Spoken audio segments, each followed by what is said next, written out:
ॐ पूर्णमदः पूर्णमिदं पूर्णात् पूर्णमुदच्यते पूर्णस्य पूर्णमादाय पूर्णमेवावशिष्यते।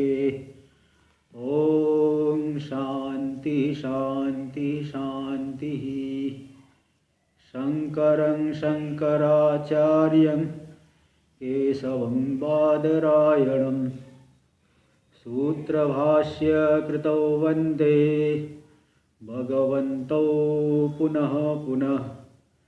ईश्वरो गुरुरात्मेति मूर्तिभेदविभागिने व्योमवद्व्याप्तदेहाय दक्षिणामूर्तये नमः। ॐ शान्ति शान्ति शान्तिः। वेदांत के तो वे हाँ समझा नहीं मुझे। हाँ वो बता देंगे। तो यहाँ पे हम लोग चल रहे थे वेदांत के प्रकरण विवेक चूड़ामणि में।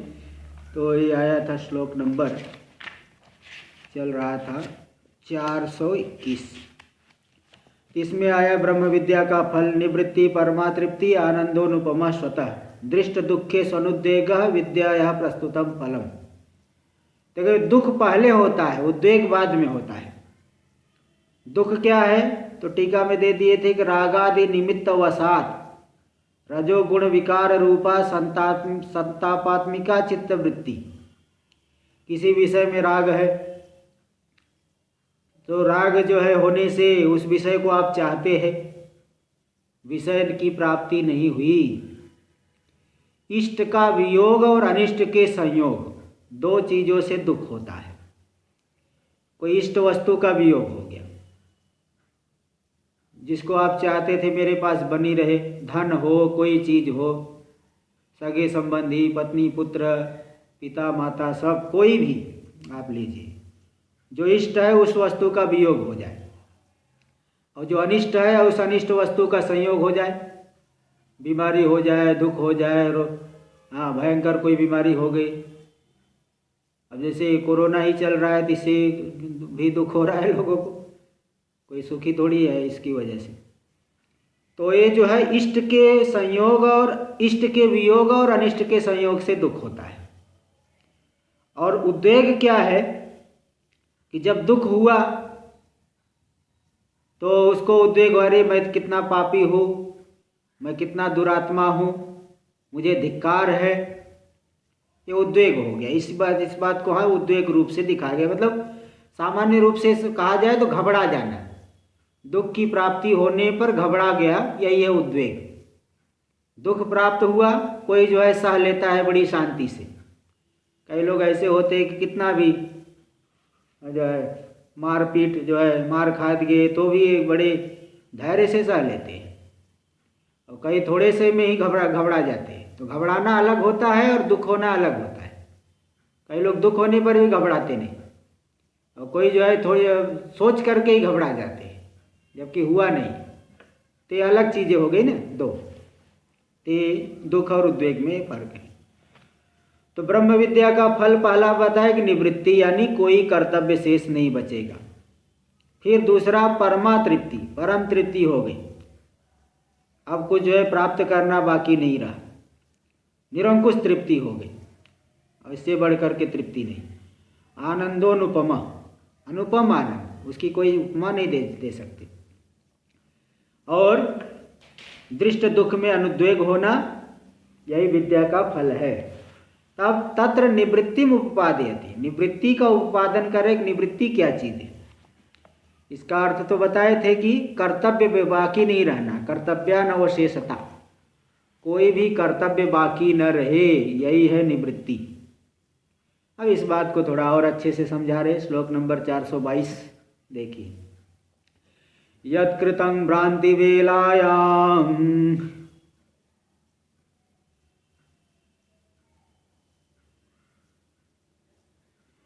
नाना कर्म जुगुप्सितम्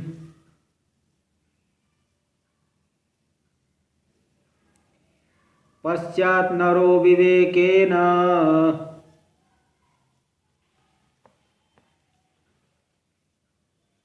तत्कथं कर्तुमर्हति यत्कृतं भ्रांति बेलायां। भ्रांति बेला में, अज्ञान दशा में, अज्ञान से जो है ज़्यादा मोह है, तादात्म्य है, तो नाना प्रकार के शारीरिक पाप, वाचिक पाप, मानस पाप, नाना प्रकार के घृणित कर्म करता है। चोरी, हिंसा, व्यभिचार, वाणी से किसी को जो है गाली दे दिया, किसी झूठ बोल दिया, जब चाहे तब झूठ बोला। तो भ्रांति अज्ञान दशा में जो नाना प्रकार के घृणित कर्म किया है, जिसके द्वारा, यानी जिस अविवेक को लेकर के, और बाद में विवेक हो गया कि नहीं, ये जो मैं कर रहा हूँ इसका बहुत दुष्परिणाम भुगतना पड़ेगा, इससे मुझे जो है कभी सुख नहीं मिल सकता बल्कि दुख ही बढ़ाएगा। ऐसा व्यक्ति जब विवेक होने वह कैसे कर सकता है। इसी प्रकार अज्ञान दशा में नाना प्रकार के छोटे छोटे फलों के लिए नाना प्रकार के कर्म कर रहा था, नाना प्रकार के देवताओं की भी उपासना कर रहे थे। तो जब आत्मरूप को जान लिए, अब समुद्र मिल गया, तो छोटे से तालाब के लिए क्यों भागेगा, चुल्लू भर पानी के लिए क्यों जो है वो परेशान होगा, जब पूरे मीठे पानी का समुद्र मिल गया। इसलिए अब कोई कर्तव्य बाकी नहीं रह गया, कुछ भी कर्तव्य बाकी नहीं रहता, कृत्य हो गया। ऐसा क्यों होता है, तो अब इसको बता रहे अगले श्लोक में। दोनों श्लोक का साथ में टीका दे दिए। श्लोक नंबर 423। विद्या फलं स्यादसतो निवृत्तिः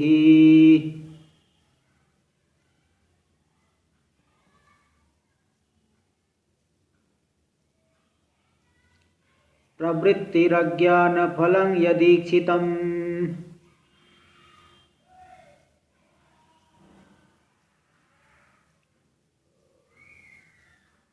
तज्ज्ञाज्ञयोर्यन्मृगतृष्णिकादौ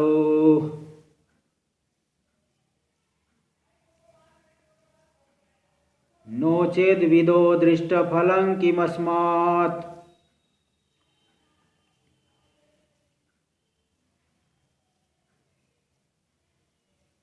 विद्या फलम स्यात् असतो निवृत्तिः।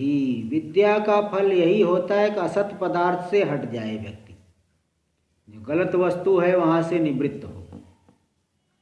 जैसे अंधेरे में जो है रस्सी में सर्प देख करके भागा, ये नहीं कि प्रकाश होने पर वही व्यक्ति वहाँ भागेगा, रस्सी को उठा के देख लिया तो भी भागेगा। इसलिए इसमें छांदोग्य में भी आया है, 6ठ अध्याय के आखिरी में भगवान भाष्यकार वहाँ भाष्य में लिखे हैं कि प्रमाण का फल क्या है। बोले प्रमाण का फल यही है कि जो यही निवृत्ति बता दी कि जैसे कोई व्यक्ति अंधेरे में रास्ता नहीं दिखा, कुएं में गिर गया, अंधेरे में कुएं में गिरा, इसका मतलब ये नहीं कि वो प्रकाश होने के बाद, उजाला होने के बाद जानबूझ करके कुएं में गिरेगा। अंधेरे में नहीं दिखा तो भले कुएं में गिरा, प्रकाश में जब रास्ता पूरी तरह से दिख रहा है, सावधानी से चल रहा है, तो कैसे कुएं में गिरेगा। ऐसे ही अज्ञान से मिथ्या पदार्थों के पीछे भाग रहा था, तो विद्या का फल है असत से हट जाना। और प्रवृत्ति अज्ञान फलम यदीक्षितम, अज्ञान का फल प्रवृत्ति, ये तो स्पष्ट देखा गया, रस्सी में सर्प को देख करके भागा। हाँ, और भी बहुत से, चांदी में रजत को देख करके उधर लेने के लिए दौड़ा। ते अज्ञान का फल है कि नाना प्रकार की विधि निषेध, विधि निषेध, कहीं जो है प्रवृत्त होगा, कहीं से भागेगा। और इस बात को देखा गया है, केवल कल्पना करके नहीं बता रहा हूं। तज्ज्ञयोर्यन् मृगतृष्णिकादौ, तज तम जानाति थी तज्ज्ञ, तद वस्तु जानाति थी तज्ज्ञ, और न जानाति थी अज्ञ। तद वस्तु न जानाति इति तदज्ञ ज्ञाज्ञ ज्ञस्य अज्ञस्य इति ज्ञाज्ञौ तयोः ज्ञाज्ञयोः ज्ञानी और अज्ञानी। ज्ञ यानी ज्ञानी, जानाति इति ज्ञ, न जानाति इति अज्ञ। ज्ञ और अज्ञ ज्ञाज्ञ। उस वस्तु को जानने वाले में और नहीं जानने वाले में ये दोनों बातें देखी गई है। जानने वाला असत से हट जाता है, नहीं जानने वाला प्रवृत्ति करता है। कहाँ देखा गया? मृग तृष्णिका दो। मरुभूमि में सूर्य की किरण पड़ी, जल लहराता हुआ दिखाई पड़ेगा। धूप में जितना तीव्र धूप होगा उतना अधिक दिखाई पड़ता है। तो नहीं जानने वाला तो पानी पीने के लिए, प्यास बुझाने के लिए भागेगा, किंतु वही मरुस्थल का रहने वाला कोई व्यक्ति कभी नहीं दौड़ेगा पानी पीने के लिए। तो मृग तृष्णिका का जो जल है वहाँ पे ज्ञानी और अज्ञानी में अंतर देखा गया है। नो चेद, यदि ऐसा नहीं होता तो विदो दृष्ट फलम किम अस्मात्, ज्ञानी को प्रत्यक्ष फल इससे बढ़कर के क्या होगा? प्रत्यक्ष जो है आत्मा को जान लिया, असत की निवृत्ति नहीं करेगा, जान करके भी असत से नहीं हटेगा तो क्या फल मिला? ज्ञान का तब तो कोई फल ही नहीं हुआ। इसलिए विद्या का फल है असत से हटना, अज्ञान का फल है असत में प्रवृत्त हो जाना। देखिए ये सब टीका में सब दिखा रहे हैं। अविवेक विवेकयो एतावती वैलक्षण्य, अविवेक और विवेक में इतनी विलक्षणता है। इतनी विलक्षणता होने पर विवेक फल भूतायाम विद्यायाम परमात्म विषयिन्याम किम वक्तव्यम। अविवेक और अविवेक दशा में जब इतना अंतर देखा गया कि भ्रांति में दशा में नाना प्रकार के पाप कर्म कर रहा था, विवेक होने पर सबको छोड़ दिया। जैसे उदाहरण वाल्मीकि ऋषि जो है स्पष्ट उदाहरण है कि जब तक ब्राह्मण शरीर के थे, लेकिन वो जो है उस प्रकार के लोगों की संगति से कुछ गलत कर्म करने लगे, और जब संत महापुरुष का संग हुआ, नारद जी का सत्संग मिला, फिर छोड़ दिए। बताओ, तो समाधि लग गई उन्हें, इतना दे भजन किए, ध्यान किए। ये नहीं कि वो समाधि लगने के बाद फिर वही करेंगे, समाधि से हटने निकलने पर और ऋषि कहला दिए, ऋषि हुए। इसलिए ये फल होता है।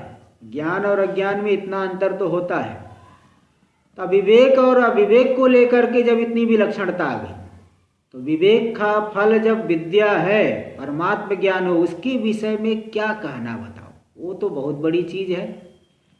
इसलिए विवेक फल भूतायाम विद्यायाम परमात्म विषयिन्याम, विवेक का फल की फल रूपी जो विद्या है, जो कि परमात्म विषयक विद्या है ना, उसके विषय में किम वक्तव्यम, क्या कहना? वो तो बहुत बड़ी चीज हो गई भाई।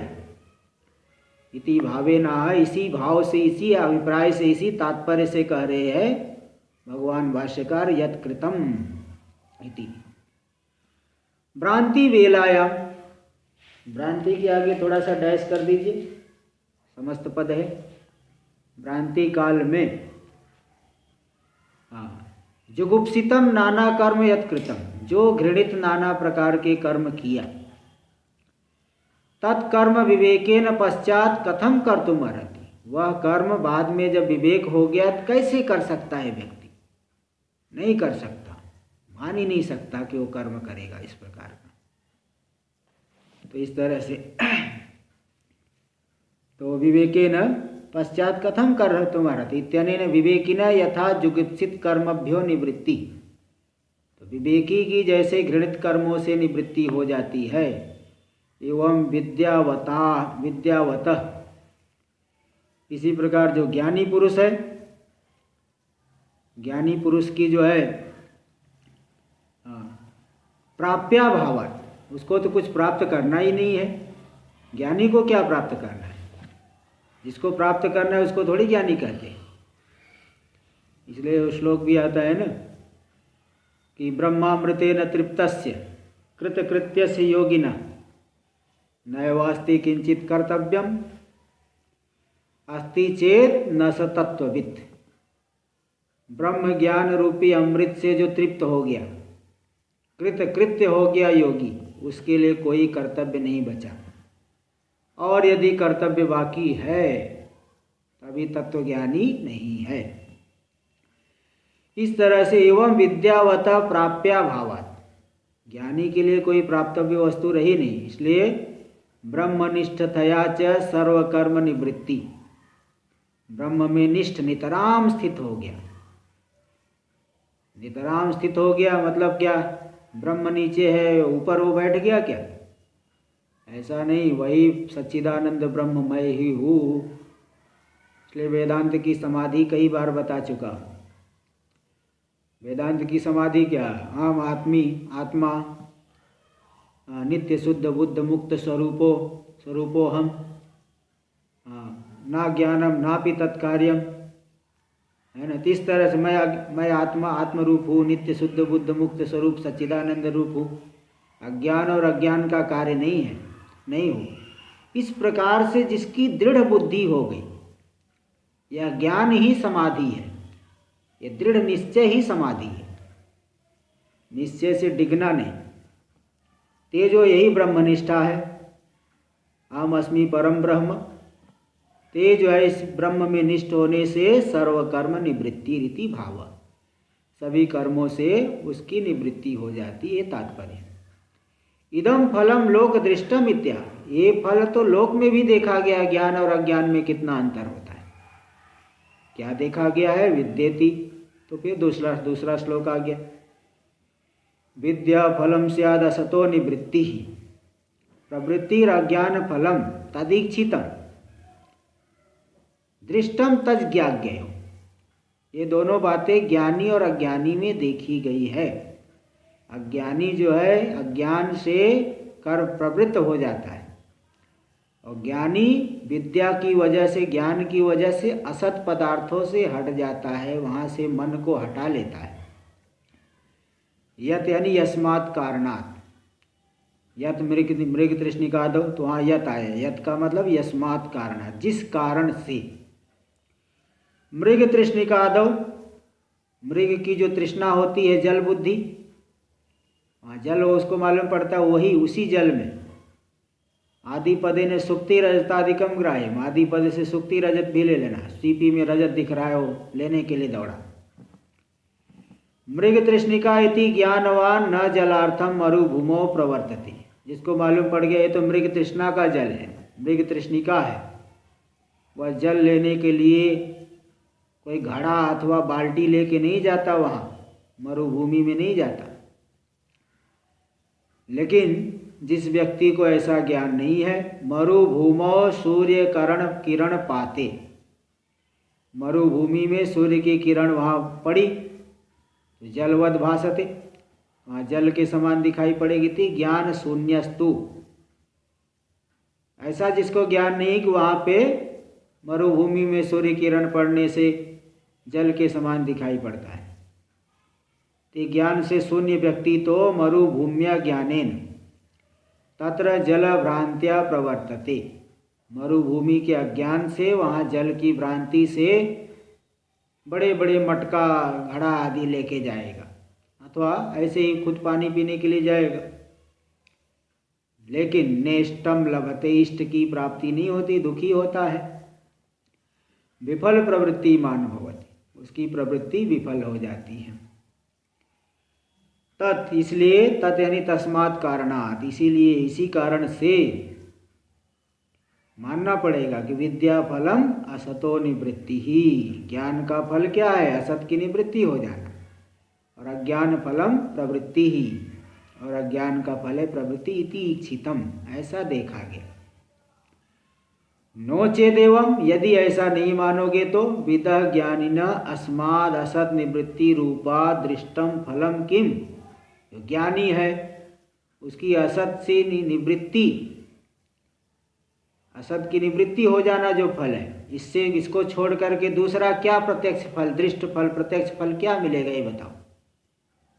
ऐसा नहीं ज्ञान हो गया तो कोई जो है वहाँ लड्डू मालपुआ कुछ आ जाएगा, अथवा जो है कुछ बहुत कीमती वस्तुओं की वर्षा हो जाएगी।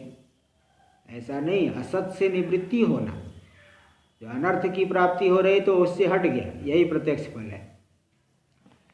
प्रकृति ब्रह्म विद्या विषय तो असत शब्देन अनात्मा गृह्यति। प्रकृति में ब्रह्म विद्या की जब बात करें तो असत शब्द से जितने भी अनात्म पदार्थ है, आत्मा से भिन्न, ब्रह्म भिन्नम सर्वम, ब्रह्म से भिन्न जितना कुछ भी दृश्य वर्ग है, चाहे शरीर ही क्यों न, ये सब के सब अनात्मा रूप से लिए जाएंगे। इस अनात्मा में भी तादात्म्य नहीं कर, शरीर आदि में भी तादात्म्य नहीं करता ज्ञान। तादात्म्य उसका चिज्जड़ ग्रंथि मिट गई है। पूर्वम अज्ञानावस्थायाम तत्र प्रवृत्ति राशित। पूर्व काल में जब अज्ञान दशा थी तो वहाँ पे प्रवृत्ति हो रही थी। क्यों? क्योंकि अलब्ध स्वरूपानंदत्वात्, उसको स्वरूपानंद की प्राप्ति नहीं, स्वरूपानंद का अनुभव नहीं हुआ है। लेकिन अब स्थिति बदल चुकी है। इदम तो स्वात्मानं विदितवतः, अब जो है स्वरूप को जान लिए है कि तत्र सर्वत्र, उन सभी जगह पे मिथ्यात्व ज्ञानेन नयो प्रवृत्ति ही, मिथ्यात्व के ज्ञान से बिल्कुल प्रवृत्ति नहीं होता। इति असत निवृत्ति विद्या फलम। इस तरह से विद्या का फल हो गया कि अनात्म पदार्थों से हट गया। यही असत की निवृत्ति विद्या का फल हो गया। अब यहाँ कहेंगे भाई विषय जब बना हुआ है तो इच्छा तो हो जाएगी, विषय देखेगा तो इच्छा हो जाती है। जैसे आप कहीं गए, दोपहर का समय हो गया है, बहुत अच्छा भोजन बना हुआ है, तो भोजन देख करके खाने की इच्छा हो जाती है, भूख लगी है खाने की इच्छा हो जाएगी, तो प्रवृत्ति कैसे नहीं होगी। ज्ञान हो गया तो भी कितने ज्ञानी हो गए तो भी संसार तो बना हुआ है। एक ज्ञानी हो गए तो क्या पूरा संसार थोड़ी नष्ट हो जाता है। तो विषय बना हुआ है, इच्छा करा देगा। जैसा भोजन बना हुआ है तो देखने से भोजन करने की इच्छा हो जाती है, फिर प्रवृत्ति हो जाएगी। हाँ, तो वह बता रहे कि नहीं, विषयों में शोभन बुद्धि इच्छा का कारण बनती है, संकल्प जो है इच्छा का कारण बनता है। संकल्प ही मिट जाएगा, शोभन बुद्धि ही नहीं होगी तो इच्छा भी कहाँ से होगी, और इच्छा से रहित हो गया तो प्रवृत्ति नहीं होगी। देखिए ये बात, प्रवृत्ति कारणाभावाच्च निवृत्ति रीत्या, प्रवृत्ति का कोई कारण नहीं रहा, इच्छा ही मिट गई, इसलिए निवृत्ति हो जाएगी। कोई कर्तव्य शेष नहीं, कोई कर्तव्य कर्म में प्रवृत्ति नहीं, निवृत्ति होगी। तो इत्या अज्ञानेति अनिच्छोरित्यनेन परमातृप्तिरपि उक्ता भवति। और जहाँ जो 421वें श्लोक में दूसरा नंबर पे बताए थे परमातृप्ति, यहाँ पे भी श्लोक के उत्तरार्ध में अनिच्छो पद से परमातृप्ति भी कह दी जाती है। यहाँ पे श्लोक नंबर 424 देखिए, 424। अज्ञान हृदय ग्रंथेर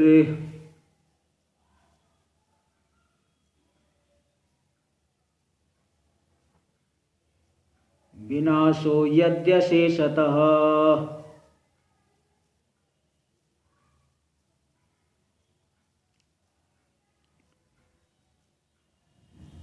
अनिच्छोर्विदुषः किंनो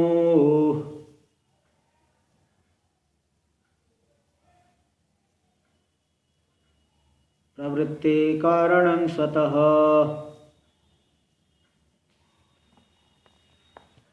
अज्ञान हृदय ग्रंथेर, अज्ञान से जन्य जो हृदय की ग्रंथि, अज्ञान हृदय ग्रंथि मतलब अज्ञान से जन्य जो हृदय की ग्रंथि है, तादात्म्याध्यास, अन्योन्याध्यास, अभिनिवेश, ये जो हृदय की ग्रंथि है उसका यदि पूरी तरह से विनाश हो गया, पूरी तरह से कैसे विनाश होगा? ज्ञान के माध्यम से। ज्ञान होने की वजह से अज्ञान रूपी हृदय ग्रंथि का जब पूरी तरह से विनाश हो गया, अनिच्छोर विदुषा, तो जो विद्वान कोई इच्छा कर ही नहीं रहा है, इच्छा ही नहीं बची उसके अंदर, तो किम्नु प्रवृत्ति कारणम स्वतः, तो स्वतः कोई प्रवृत्ति का कारण क्या बचा बताओ? कोई प्रवृत्ति का कारण अब रहा क्या? स्वाभाविक रूप से उसमें कोई प्रवृत्ति का कारण नहीं है। कोई प्रवृत्ति का कारण बचा ही नहीं, तो निवृत्ति सिद्ध है। और अनिच्छु कहने से परमा तृप्ति, परम तृप्त हो गया। थोड़ा बहुत तृप्त हो गया तो जैसे आधा पेट खान भोजन किए हो, फिर और भोजन की इच्छा होती कि नहीं और मिलना चाहिए, और जो है इस तरह से वो मिलना चाहिए। तो लेकिन जब पूरा पेट भर गया तो जो है फिर इच्छा, खाने की इच्छा नहीं होती। ऐसे ही पूरी जब ज्ञान हो गया तो पूरी इच्छा ही मिट गई, फिर अब थोड़ी खाने की इच्छा होगी, अब खाने की इच्छा नहीं। देखिए टीका में, अज्ञान प्रयोज्य या हृदय ग्रंथि, अज्ञान से प्रयुक्त, अज्ञान से जो हो गई हृदय की ग्रंथि यानी तादात्म्याध्यास अन्योन्याध्यास, बुद्धौ साक्षिणा तादात्म्याध्यास, बुद्धि में अंतःकरण में जो साक्षी आत्मा का अन्योन्याध्यास मिलजुल गया है ना, मतलब अलग अलग नहीं मालूम पड़ रहे, विवेक नहीं, विविक्त नहीं रहा। तस्य अखंडाकार वृत्त्या मूलभूता ज्ञान नाशेन, उस तादात्म अध्यास क्या अखंडाकार वृत्ति से मूलभूत जो ज्ञान, मूला ज्ञान, स्वरूप विषय का ज्ञान, उस अज्ञान के नाश से अशेषतः पूरी तरह से, मतलब वासना भी नहीं बची। ये नहीं कि जो है कभी इच्छा मिट जाती तो भी अंदर अंदर थोड़ा वासना रहती है, बाहर से तो नहीं मालूम पड़ रहा, लेकिन थोड़ा बहुत जो है कुतूहल बना रहता है। लेकिन यहाँ पे निर्वासनिक हो गया, तो निर्वासनतया यदि विनाशः, तो ये सकारणम नाश, उस हृदय ग्रंथि का तादात्म्याध्यास, चिज्जड़ ग्रंथि अन्योन्याध्यास, अज्ञान के सहित यदि उसका नाश हो गया तो तदा इति अध्याहार्यम, तदा इसका अध्याहार कर लेना चाहिए। क्यों? यदि इति सत्वत, यदि ऐसा होगा तब कहने के लिए तदा शब्द संस्कृत में प्रयोग होता है। तो यहाँ पे यदि है, तदा नहीं है, इसलिए तदा पद का अध्याहार कर लेना। कोई शब्द नहीं है तो अध्याहार कर लो। जैसे भाई कहाँ, बोले बाजार, मतलब पूछने वाले कह रहा है कहाँ जा रहे हो, कह रहा बाजार, मतलब बाजार जा रहा हूँ, ये समझना पड़ेगा। ये थोड़ी कहे बाजार को क्या हो गया, बाजार तो है अपनी जगह, ऐसा नहीं कहता। वो कहते बाजार मतलब जा रहा हूँ, ये अध्याहार कर लेते हैं। तो यदि होने से तदा का अध्याहार कर लो। स्वतः अनिच्छो हो यानी इच्छा रहित से विदुषः प्रवृत्ते है कारण किम्नु, स्वाभाविक रूप से जो इच्छा से रहित विद्वान है उसकी प्रवृत्ति का क्या कारण बचा, ये बताओ। सर्वत्र प्रवृत्तौ इच्छैव कारणम, सभी जगह पे प्रवृत्ति होने में क्या कारण, इच्छा ही कारण है। तदभावे प्रवृत्ति भावात, अब इच्छा ही नहीं रहेगी तो प्रवृत्ति कहाँ से होगी, ये बताइए। इसलिए प्रवृत्ति नहीं हो पाएगी। वदंती ही, क्योंकि जानने वाले विद्वान लोग कहते हैं, एक वाक्य प्रयोग करते हैं, प्रयोजनम अनुद्दिश्य न मंदोपि प्रवर्तते, बिना किसी प्रयोजन के तो मंद पुरुष, मूर्ख पुरुष भी कहीं प्रवृत्त नहीं होता। मूर्ख व्यक्ति भी है, मूर्ख जो जीव जंतु है, गौ माता को एक दिन रोटी खिला दो, दूसरे दिन से आपके घर के सामने हर दिन आने लगेंगी, क्योंकि उन्हें मालूम पड़ गया कि हाँ आने से रोटी मिलेगी। कुत्ते को अगर कुछ खिला दो, पूछ रोज हर दिन आपके घर का चक्कर लगाने लगेगा। तो इसी प्रकार तो प्रयोजन की अपेक्षा करके ही मूर्ख भी प्रवृत्त होते हैं। प्रयोजन को उद्देश्य नहीं करके यानी बिना किसी प्रयोजन के मूर्ख भी प्रवृत्त नहीं होते। समझदार लोगों की तो बात ही अलग है। इति, इसलिए जब इच्छा ही नहीं बची तो क्यों प्रवृत्त होगा ये बताओ? प्रयोजन ही नहीं दिख रहा है तो क्यों प्रवृत्त होगा? इति अतएव साधन चतुष्टय मुमुक्षुत्वम अपि घटकीकृतम। इसलिए साधन चतुष्टय में मुमुक्षा को भी घटक बनाया गया, क्योंकि जब तक मोक्ष की इच्छा है ही नहीं तो फिर विचार क्यों करेगा? मोक्ष की इच्छा हो तब विचार करने में लगेगा। इच्छा च अंतःकरण धर्म, और इच्छा क्या है? अंतःकरण का धर्म है, क्योंकि श्रुति है काम संकल्प इत्यादि न इत्येतत् सर्वं मन एव। काम, संकल्प, लज्जा, धृति, अधृति, भय, अभय, ज्ञान, ये सब जो है धीर अधीर, हाँ, ये सब जो है अंतःकरण का धर्म है। ये बृहदारण्यक उपनिषद में आया है, इत्येतत् सर्वं मन एव। यह सब मन ही है। मन मतलब मन का धर्म है। धर्म धर्मी में अभेद करके मन ही ऐसा कह दिए, मन ही है इति श्रुते। मनसोपि बहिरिच्छा आनंद रूपात्मा दर्शनात् स्थिता। आत्मा के बाद भी यहाँ थोड़ा हाइफन लगा दीजिएगा, क्योंकि आगे के साथ संबंध है। मन का भी अगर बाह्य विषयों में इच्छा हो रही है तो आनंद रूप आत्मा दर्शनात्, आत्मा के अदर्शन से। आत्मा का ज्ञान है तो विषयों में शोभन बुद्धि आदि हो करके बाह्य पदार्थों की इच्छा होती है। तो बाह्य पदार्थों की इच्छा आनंद रूप आत्मा के अज्ञान से स्थित होती है, निश्चित होती है। इच्छा जो है बनती है, होती है। और जब तत्र दोष दर्शनेन, और जब विषयों में दोष दर्शन किया, संसार में अनित्यत्व आदि दोष देखा, तो नित्य निरतिशय आनंद रूप आत्म श्रवण मनन निध्यासनेषु शास्त्रीयेषु, जो शास्त्रीय शास्त्र में कहे गए हैं, आनंद रूप आत्मा का श्रवण मनन और निधिध्यासन, इन सभी में मुमुक्षया प्रावर्तिष्ठ, मुमुक्षा से प्रवृत्त हुआ। विषयों में दोष दर्शन किया तो आत्मा का श्रवण मनन करने में लगा।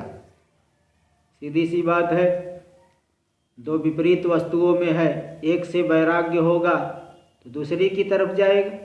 ये दोनों विपरीत वस्तु है, एक से हटेगा दूसरी तरफ, और एक को छोड़ना ही नहीं चाहता, दूसरी तरफ कहाँ जाएगा? उदाहरण दिए कि पश्चिम देश को जो जाना चाहता है तो पूर्व देश को तो छोड़ता ही है। पूर्व देश जैसे जैसे छोड़ेगा वैसे वैसे पश्चिम देश में जाएगा। इस तरह से तो जो है जब दोष दर्शन करेगा तभी मुमुक्षा उत्पन्न होकर के श्रवण मनन निधिध्यासन में वो लगेगा। आत्मदर्शनेन तत्रापि इच्छा प्राप्त फलत्वात् नास्ति। और जब आत्मा का दर्शन की कर लिया, ज्ञान हो गया, उस आत्मा में भी अब आत्मा को पाने की भी इच्छा नहीं है। जिस प्राप्त वस्तु में इच्छा नहीं होती, प्राप्त वस्तु में कोई इच्छा नहीं रहती। प्राप्त फलत्वात्, प्राप्त फल वाला हो गया पुरुष, इसलिए अब आत्मदर्शन आत्मा में भी कोई इच्छा नहीं बची। विचार कालयो बहिरिच्छा सुतराम नास्ति। विचार काल में ही जब बाह्य विषयों में इच्छा नहीं है तो ज्ञान होने के बाद कहाँ से होगी ये बता दो मुझे।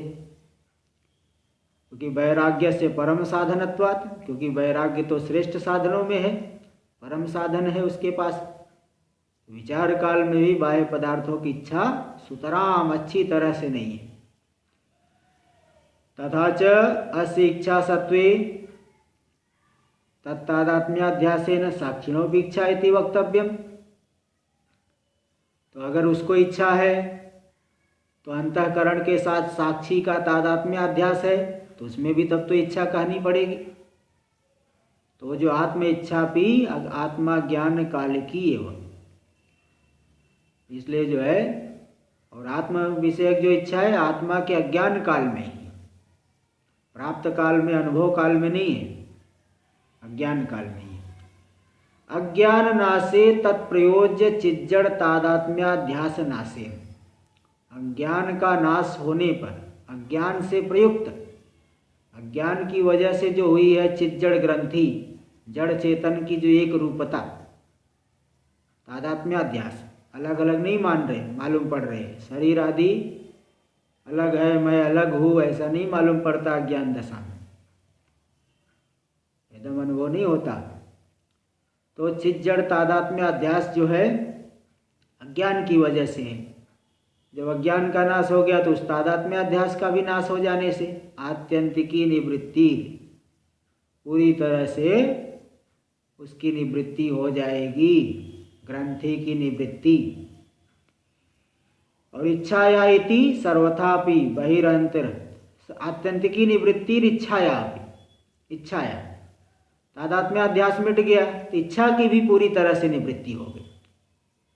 अज्ञान हटने से तादात्म्य अध्यास हटा, और तादात्म्य अध्यास हटने से इच्छा भी पूरी तरह से हट गई, आत्यंतिक रूप से निवृत्ति हो गई। किसकी? इच्छाया, इच्छा की। इति सर्वथापि बहिरंतर्वा प्रवृत्ति कारणं विषय कोपि नास्ति, तो पूरी तरह से बाहर अथवा भीतर जो बाह्य विषयों में प्रवृत्त हो रहा था अथवा मानसिक मन से ही कई चीज़ों का चिंतन करने लगता है, लेकिन अब उसको इच्छा ही नहीं, तो बाहर भीतर किसी कहीं पे भी प्रवृत्ति का कारण विषय कोपि नास्ति, प्रवृत्ति का कारण जो विषय वह कुछ भी नहीं है। इति निष्क्रियात्मनावस्थानम, तो इस तरह से निवृत्ति शब्द का क्या अर्थ है? निष्क्रिय आत्म रूप से अवस्थित हो जाना, आत्मा में ही दृढ़ निश्चय हो गया उसका, तो वही अवस्थित हो गया, उसी में निष्ठ हो गया, यही निवृत्ति शब्द का अर्थ है। और यह जो निवृत्ति है ब्रह्म विद्याया दृष्टम फलम, ब्रह्म ज्ञान का प्रत्यक्ष फल है। ऐसा नहीं सोचना कि जो है परोक्ष नहीं, अनुभव में आने वाला फल, प्रत्यक्ष फल है, दृष्ट फल, प्रत्यक्ष फल है। ते बता दी। वैराग्य बोधोपरतया पूर्णतया कदा ज्ञेय, वैराग्य ज्ञान और उपरति पूर्ण रूप से कब जाननी चाहिए, कब जो है हमें मालूम पड़ेगा, है ना, कब हम जान ले कि वैराग्य हमारे अंदर पूर्ण है, ज्ञान हमारे अंदर पूर्ण है, उपरति पूरी तरह से स्थित है, ऐसा हम कब जाने? इति प्रश्ने, ऐसा प्रश्न होने पे तद अवधिम शिष्यानुग्रहाय उपदिशति, उस वैराग्य बोध और उपरति की अवधि को बता रहे हैं शिष्य के ऊपर अनुग्रह करने के लिए, कृपा करने के लिए, कि शिष्य अपना लक्ष्य जो है एकदम साफ रखे कि कहाँ तक पहुँचना है, इसलिए उनकी अवधि बता रहे। ऐसा नहीं कि थोड़े से वैराग्य होने से ही भाई बस बहुत हो गया। एक बार जो है भरूच में पहले जाता था, चार बार गया हूँ, तो वहाँ पे एक माता जी जो है आती थी, तो एक बार अपने घर में ले गई भोजन कराने के लिए। तो उनका पति जो है वो बहुत डांटता था कि क्यों जाती है तू वहाँ सत्संग में। तो मेरे सामने भी बताने लगा हो उसका पति, वो माता जी का, कि मैं इसको बोलता हूँ कि भाई तुमने बहुत सुन लिया, अब तो तुम भी महात्माओं जैसी जानने लगी हो, अब क्यों जाती हो, बहुत सुन लिया तुमने, अब मत जाओ। ऐसा वो मेरे सामने ही उसको बोला, अपनी पत्नी को।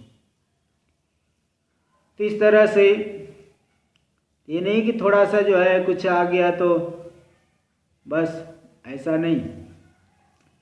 तो इसलिए बता रहे हैं कि शिष्य के ऊपर अनुग्रह करने का मतलब वो अंतिम अवधि क्या होनी चाहिए, कहाँ तक हमें जो है वैराग्य होना चाहिए, कहाँ तक बोध होना चाहिए, कहाँ तक उपरति होनी चाहिए, इस बात को दिखा रहे। श्लोक नंबर 425 425 में देखिए। वासनानुदयो भोग्ये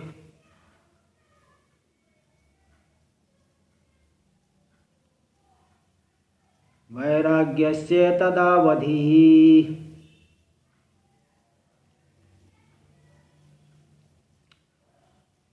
अहं भावो दया भावो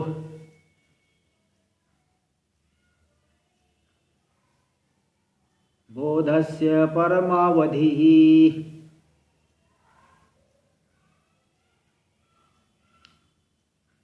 लीन वृत्तिरनुत्पत्तिर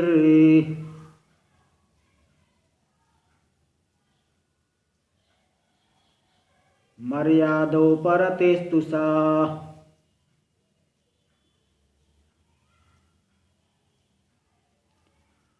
वासनानुदयो भोग्य।